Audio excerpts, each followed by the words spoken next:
நீங்கள் எப்போதாவது உணர்ந்திருக்கிறீர்களா? முருகப்பெருமான் உங்கள் வாழ்க்கையில் நுழையும் போது அந்த மாற்றத்தை உங்களால் உணர முடியும். அப்படி நடக்கும் 3 முக்கிய மாற்றங்கள் இதோ. மனதில் ஒரு விவரிக்க முடியாத அமைதி. எவ்வளவு பெரிய பிரச்சனையாக இருந்தாலும் அதை சமாளிக்கும் மனநிலை உங்களுக்குள் தானாகவே பிறக்கும். உங்கள் மனம் குழப்பத்தில் இருந்து விடுபட்டு ஒரு தெளிவான ஞானத்தை கிளாரிட்டி பெறும். இதுவே முருகன் உங்கள் உள்ளத்தில் நுழைந்ததற்கான முதல் அடையாளம். எதற்கும் அஞ்சாத தைரியம். முருகனின் வேல் உங்கள் கையில் இருப்பது போன்ற ஒரு தன்னம்பிக்கை உங்களுக்குள் பிறக்கும். தோல்விகளைக் கண்டு பயப்படாமல் என்ன நடந்தாலும் முருகன் பார்த்துக் கொள்வார் என்ற அந்த அசைக்க முடியாத தைரியம் உங்களுக்குள் குடியேறும். எதிர்பாராத கதவுகள் திறக்கும்.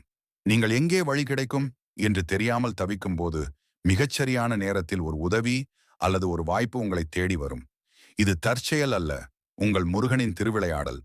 இந்த மாற்றங்களை நீங்கள் உணர்கிறீர்கள் என்றால் முருகன் உங்கள் அருகில் இருக்கிறார் என்ற அர்த்தம். உங்களுக்கு முருகனை பிடிக்கும் என்றால் இப்போதே நம் சேனலுக்கு சப்ஸ்கிரைப் செய்யுங்கள். உலகெங்கும் இருக்கும் உண்மையான முருக பக்தர்கள் எத்தனை பேர் என்று இந்த சப்ஸ்கிரைப் மூலம் தெரிந்து கொள்வோம்.